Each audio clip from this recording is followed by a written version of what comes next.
Simon Grivet, bonjour. Vous êtes maître de conférence en histoire et civilisation des États-Unis à l'Université de Lille. Merci de nous accorder quelques instants. Alors, on évoquait à l'instant les autres futures potentielles candidatures. Ron DeSantis est en tout cas le premier à se mouiller. Il voulait créer l'événement. C'est plutôt raté, confie ce matin la presse américaine notamment, qui parle aujourd'hui de fiasco. Départ raté pour vous? Oui, ça a été une maladresse de vouloir être absolument original en faisant ce space sur Twitter qui a échoué, alors qu'on lui avait prévenu que ce serait difficile étant donné les centaines de milliers, voire des millions de personnes qui voulaient 600 000 au l'entendre. maximum, nous dit-on. Hein. 600 000 connexions Voilà, c'est au ça, donc pic. ça n'a pas bien marché. Et ensuite, ce qui a été entendu par les auditeurs a été assez abscon, assez technique, euh, pas un appel très clair à tous les électeurs, mais plutôt des débats de niche entre penseurs conservateurs. Il faut tout de suite préciser cependant qu'il a enchaîné ensuite avec un interview à heure de grande écoute sur Fox News, la chaîne de Rupert Murdoch, qui a clairement décidé de le soutenir. Donc bon, c'est un peu plus ambivalent qu'on peut le dire. Voilà, une interview pendant laquelle il a confirmé sa position ultra-conservatrice. Ce n'est en rien une surprise. On le connaît, Ron DeSantis, aujourd'hui. On va revenir dans quelques instants sur ce qu'il a fait ces derniers temps en Floride. Il avait pris le temps pour cette annonce. Ça faisait des mois qu'on l'attendait au tournant, qu'on l'annonçait. Il arrive aujourd'hui. Est-ce que c'est pas trop tard? Est-ce qu'il est toujours attendu par les Républicains? Alors oui, il y avait toute la question du moment, puisque vous savez que les primaires ne commencent que dans 6 mois. Mais en même temps, il faut tout de suite exister pour un candidat ou une candidate pour pouvoir séduire les donateurs et emmagasiner suffisamment d'argent pour survivre cette très longue campagne. Donc son étoile était un peu plus forte en novembre quand il a été réélu brillamment gouverneur de Floride. Là, on est 6 mois après. Il a voulu prendre ce temps pour montrer justement qu'il était un homme politique qui agit, qui obtient des résultats, puisqu'il a une majorité absolue dans l'État de Floride. Donc il en a profité pour faire passer un certain nombre de lois sur lesquelles vous allez revenir. Et puis, bon, il y a eu quelques maladresses. Et à l'heure actuelle, les sondages sont très favorables à Trump. Mais on n'est qu'au début de cette campagne qui va être très longue et probablement d'une grande brutalité. Donc, je pense qu'il ne faut pas se dans des pronostics. Avec des échéances qui peuvent changer la donne à plus d'un titre. On l'a déjà vu par le passé. Avec Donald Trump, il partage les idées, mais pas les outrances. Alors normalement, ça devrait lui être favorable, mais au pays de l'oncle Sam, on a quand même le sentiment que c'est un désavantage pour lui. Alors, ce qui va être déterminant, j'ai l'impression, c'est quand même sa capacité à séduire les électeurs, tout simplement. Il a la réputation d'un dirigeant un peu distant, un peu froid, qui n'est pas du tout le problème de Trump, bien sûr. Et donc, il va falloir qu'il aille sur le terrain, qu'il aille serrer des mains, qu'il aille écouter longuement les électeurs, puisque les primaires républicaines commencent dans 2 États particuliers, que sont l'Iowa et le New Hampshire, où les militants du Parti républicain de ces 2 petits États attendent qu'on vienne leur parler directement, les yeux dans les yeux, écouter leurs problèmes du quotidien. Et souvent, DeSantis a manqué un petit peu de cette patience pour convaincre vraiment ses électeurs. Donc ça va être là le grand test. Et puis, bien sûr, tout son positionnement contre Trump. Pour l'heure, il se présente comme quelqu'un qui peut gagner, qui est capable de séduire au-delà du Parti républicain et qui obtient des résultats sans les outrances trumpiennes. On va voir si ça suffit. Parce qu'on a quand même le sentiment que les républicains, pour pas dire les Américains, se sont habitués quand même au fil des années à ce style Trump. Alors effectivement, Trump a ce génie, bien qu'il soit un milliardaire, il a ce génie pour se connecter à une Amérique populaire, profonde. Il leur parle des choses qu'ils connaissent, de la télévision, du showbiz, du sport, de certains sports de manière très précise. Et puis, il a le génie de prendre position sur des sujets clivants, culturels.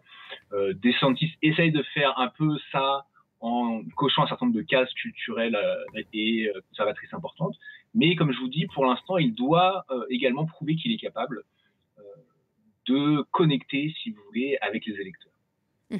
DeSantis qui a déjà imprimé sa marque, on le disait, en Floride. Il place la guerre culturelle au cœur de sa candidature pour la Maison-Blanche.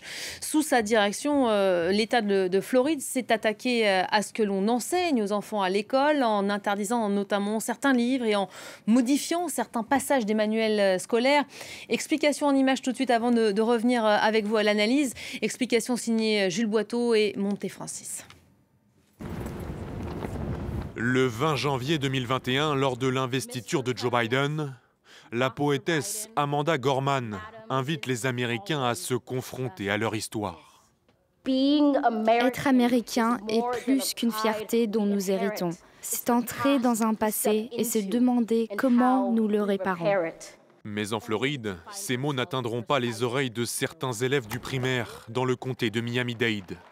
À la suite d'une plainte déposée par un parent d'élève, désignant l'auteur comme Oprah Winfrey et affirmant que le poème contient des messages indirects de haine, l'école a décidé de le rendre inaccessible aux élèves en dessous d'un certain âge.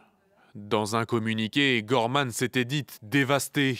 Elle avait qualifié la décision de violation des droits des enfants à la liberté de pensée et d'expression. Une décision dans le cadre de la bataille culturelle menée en Floride sous l'impulsion de Ron DeSantis. Son gouvernement donne aux parents davantage de contrôle sur ce que leurs enfants apprennent à l'école. Une réaction, dit-il, à une volonté de la gauche d'endoctriner les élèves. Ce programme de gauche, l'idéologie woke, est une menace pour nos libertés. Et il ne se limite pas au couloir de la législature.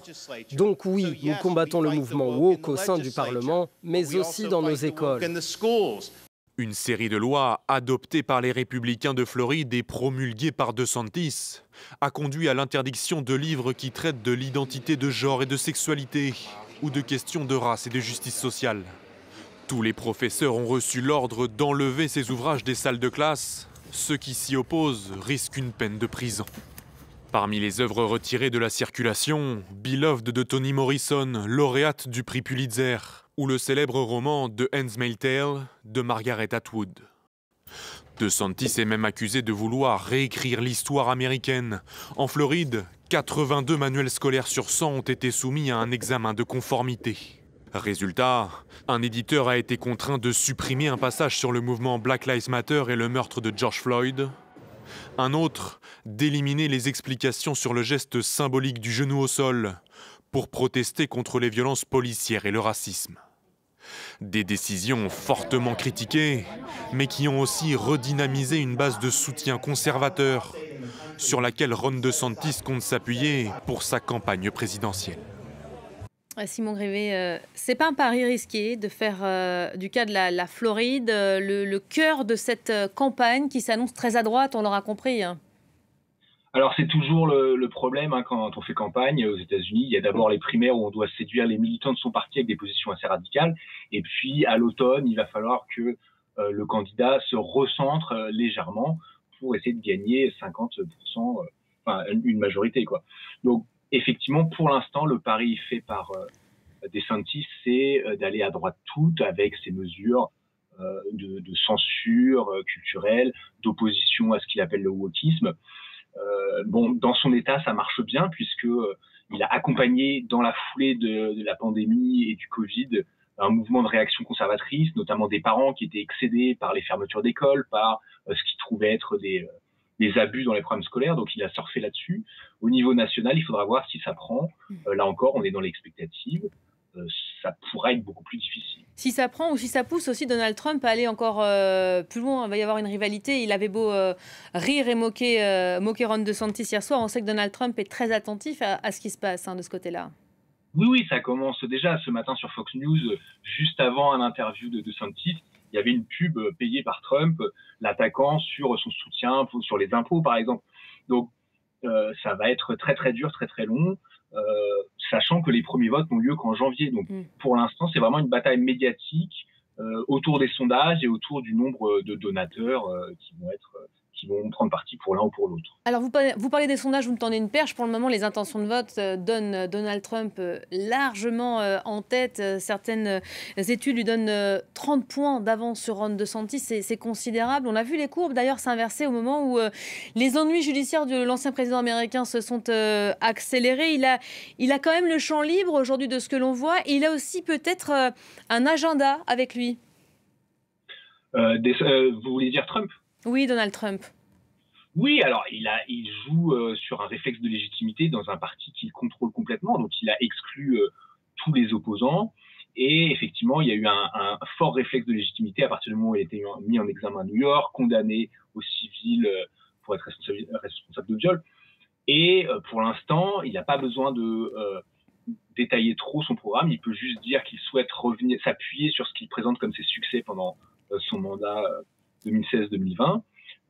Reste à voir effectivement quel genre de débat va s'installer, quelle sera la position exacte de Trump sur les questions comme l'avortement, les armes à feu, sur les questions internationales également, sur l'Ukraine. Donc tout ça doit encore être vu. Mais c'est vrai que pour le moment, Trump est dans une situation très favorable du fait du contrôle et de la domination qu'il exerce sur la plupart des républicains. Pour le moment, les républicains qui préfèrent donc la version originale, hein, en tout cas. Absolument. Merci beaucoup Simon Grivet d'avoir été avec nous.